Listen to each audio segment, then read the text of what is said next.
Jones చేసుంటారు. అలాగే cluster incharge ఎందుకంటే నా జీవితంలో సార్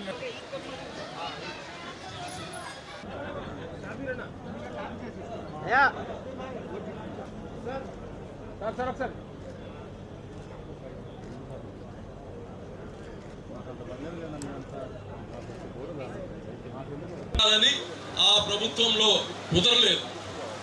అలాగనే దాని తర్వాత ఈ బారాషాహిద్ దర్గాకి ఒక మంచి ఆనాడు బారాషాహిద్ దర్గాలో అంతకుముందు తెలుగుదేశం పార్టీ ప్రభుత్వం కేటాయించిన నిధుల్ని గత ప్రభుత్వం వచ్చిన తర్వాత రద్దు చేసినప్పుడు అధికార పార్టీ శాసనసభ్యుడిగా ఉండి కూడా ఏ విధంగా పోరాడింది, ఆఖరికి ఆనాటి ముఖ్యమంత్రి గారిని ఎదిరించేదానికి, ఆనాటి ముఖ్యమంత్రి గారిని ప్రశ్నించేదానికి అనేక సమస్యల్లో ఈ బారాషాహిద్ దర్గా సమస్యలు కూడా ఒకటి.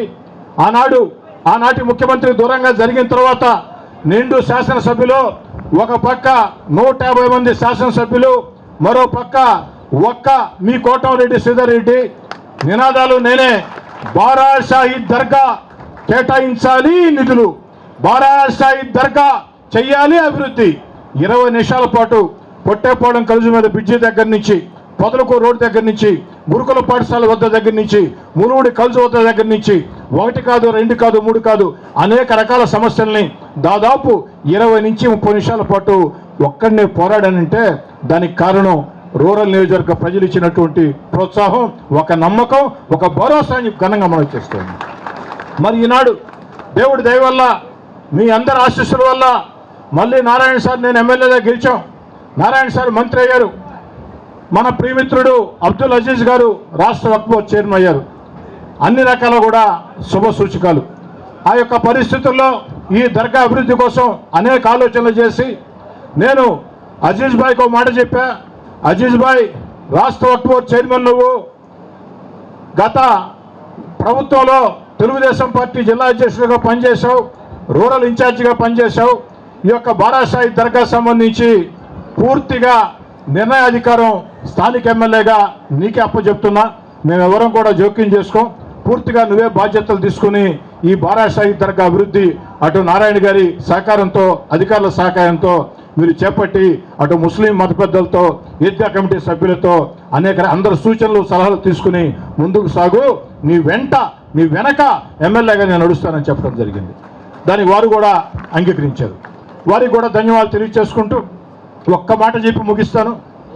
ఈ బారాషాహిద్ దర్గాలో ఈ రొట్టెల పండుగలో అధికారులందరికీ చెప్తూ ఉన్నా, కమిటీ సభ్యులందరికీ చెప్తూ ఉన్నా, పూర్తి స్థాయిలో ఏదైతే చైర్మన్ దగ్గర నుంచి, కార్యవర్గం దగ్గర నుంచి సభ్యుల దాకా అందరికీ చెప్తూ ఉన్నా, అధికారులకు చెప్తూ ఉన్నా, ఈ బారాషాహిద్ దర్గా రొట్టెల పండుగ ఈ సంవత్సరం పూర్తిగా రాష్ట్ర వక్ఫ్ బోర్డు చైర్మన్ అబ్దుల్ అజీజ్ గారి ఆధ్వర్యంలో సాగుతుంది, వారి నిర్ణయాల మేరకే సాగుతుంది. మా తమ్ముడు కోటంరెడ్డి గిరిధర్ రెడ్డి కూడా, లేదా ఎమ్మెల్యేగా నేను కానీ, మేమిద్దరం కూడా బారాషాహిద్ దర్గా ఈ యొక్క రొట్టెల పండుగలో అబ్దుల్ అజీజ్ గారికి అసిస్టెంట్లుగా ఉంటామని చెప్పిన కూడా సవినయంగా మనం చేసుకుంటూ ఉన్నాం. కాబట్టి అజీజ్ భాయ్ అందరి సూచనలు సలహాలు తీసుకుని, ఈద్గా కమిటీ సూచనలు సలహాలు తీసుకుని, దర్గా కమిటీ సలహాలు తీసుకుని, ఎంతోమంది ఈ యొక్క దర్గాతో అనుబంధం ఉన్న వ్యక్తులు చాలామంది ఉన్నారు, వారందరి సూచనలు సలహాలు తీసుకుని, ఎందుకంటే వారెవరూ నీ కొత్త కాదు, ఈద్గా కమిటీ నీ కొత్త కాదు, షమీ హుస్సేన్ నీ కొత్త కాదు, షాబీర్ ఖాన్ నీ కొత్త కాదు, మునీర్ భాయ్ నీ కొత్త కాదు, వీళ్ళెవరూ నీ కొత్త కాదు, హయాత్ బాబా నీ కొత్త కాదు. అందరూ ఇంకా ఇక్కడ ఉన్నటువంటి అందరూ పేరున ఉదాహరణకి కొన్ని పేర్లు చెప్పారు. అందరి సూచనలు సలహాలు తీసుకుని ఎక్కడా కూడా ఏ చిన్న అవాంతరం లేకుండా వస్తున్న లక్షలాది భక్తులకి మంచి సౌకర్యాలు, ఆ యొక్క అధికారులకు సంబంధించి అన్ని రకాల అండ, వాళ్ళకి నీ సహకారం, నీకు వాళ్ళ సహకారం.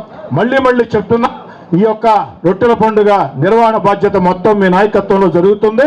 ఎమ్మెల్యేగా నేను కానీ, నా తమ్ముడు కోటంరెడ్డి గిరి కానీ, నెల్లూరు రూరల్లో నా వెంట నడిచే నాయకులు కార్యకర్తలు కానీ మొత్తం యంత్రాంగం మీ యొక్క నాయకత్వంలో పనిచేస్తుందని చెప్పని కూడా ఈ యొక్క రొట్టెల పండుగలో సవినయంగా మనం చేస్తాం.